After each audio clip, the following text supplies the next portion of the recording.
اذا قیل لهم آمنوا بما انزل اللہ قالوا نؤمن بما انزل علینا، اور جب ان سے کہا جاتا کہ ایمان لاؤ ساتھ اس کے جو اللہ نے نازل کیا، تو انہوں نے کہا ہم اسی کو مانیں گے جو ہم پر نازل کیا گیا، اور جو اس کے پیچھے آیا اس کا وہ انکار کرتے ہیں، حالانکہ وہ حق ہے اور تصدیق کرنے والی ہے اس کی جو ان کے پاس ہے۔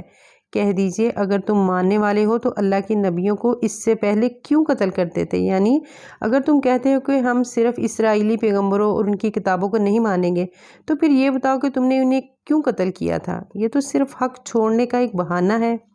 اور بے شک موسیٰ علیہ السلام تمہارے پاس کھلی نشانیاں لے کر آئے، پھر تم نے ان کے بعد بچڑے کو معبود بنا لیا اور تم ظلم کرنے والے تھے۔ اور جب ہم نے تم سے پختہ عہد لیا اور کوہ طور کو تمہارے اوپر اٹھا کر کھڑا کیا اور حکم دیا کہ جو ہم نے تم کو دیا ہے اسے قوت سے پکڑ لو اور سنو، تو انہوں نے کہا کہ ہم نے سن لیا اور ہم نے نافرمانی کی، اور ان کے کفر کی وجہ سے وہ دلوں میں بچڑے کی محبت پلا دیے گئے۔ کہہ دیجئے کتنا برا ہے وہ کام جس کا حکم تمہارا ایمان تمہیں دیتا ہے، اگر تم ایمان لانے والے ہو۔ یعنی ایک طرف اپنے آپ کو مومن کہتے ہیں اور دوسری طرف شرک کرتے ہیں، اور بچڑے کو خدا کہتے ہیں، حالانکہ مومن تو شرک سے بیزار ہوتا ہے۔ کہہ دیجئے کہ اگر آخرت کا گھر باقی لوگوں کے سوا اللہ کے نزدیک تمہارے لیے مخصوص ہے تو موت کی آرزو کرو اگر تم سچے ہو۔ یہاں ان کے غلط عقیدے کی تردید کی جا رہی ہے، کیونکہ وہ یہ سمجھتے تھے کہ آخرت میں انہیں بہت اعزاز ملے گا، کس بنا پر کہ وہ بنی اسرائیل سے ہیں۔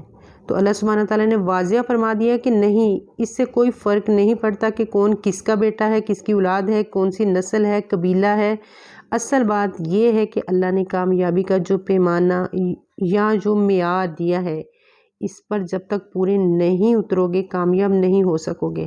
اگر تم یہ سمجھتے ہو اور تمہارا یہ عقیدہ درست ہے کہ تم آخرت میں کامیاب ہوگے، تو پھر موت کی تمنا کرو، دنیا میں کیوں رہ رہے ہو؟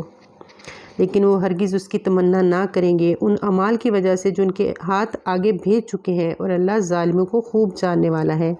اور البتہ تم انہیں ضرور دیگر لوگوں سے بڑھ کر زندگی کا حریص پاؤ گے، یہاں تک کہ مشرکوں سے بھی بڑھ کر، یعنی مشرکین بھی زندگی کے اتنے حریص نہیں جتنے یہ اہل کتاب ہیں۔ ان میں سے ہر ایک یہی چاہتا ہے کہ کاش اسے 1000 سال عمر دی جائے، حالانکہ اتنی عمر اس کو دے بھی دی جائے تو اسے عذاب سے بچانے والی نہیں ہے، اور اللہ دیکھ رہا ہے جو یہ عمل کرتے ہیں۔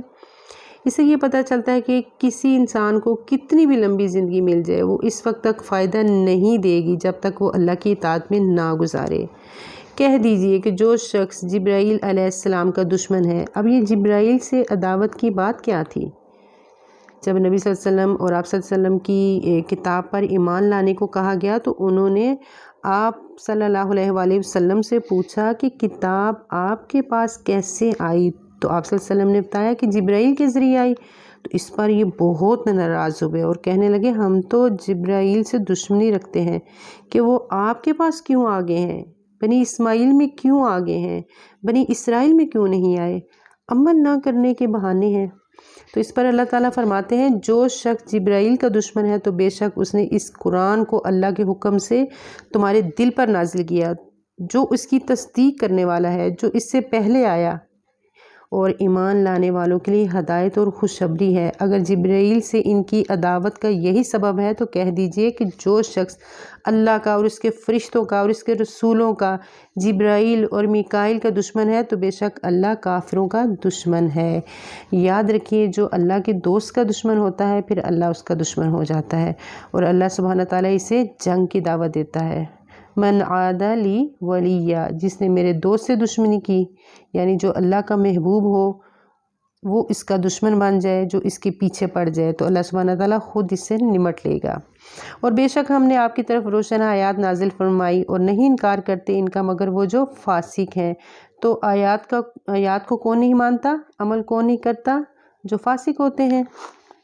کیا بھلا جب بھی ان لوگوں نے کوئی پختہ عہد کیا تو ایسا نہ ہوا کہ ان میں سے ایک فریق نے اس کو پھینک دیا، یعنی وعدے توڑے؟ اور فاسق کون ہوتے ہیں؟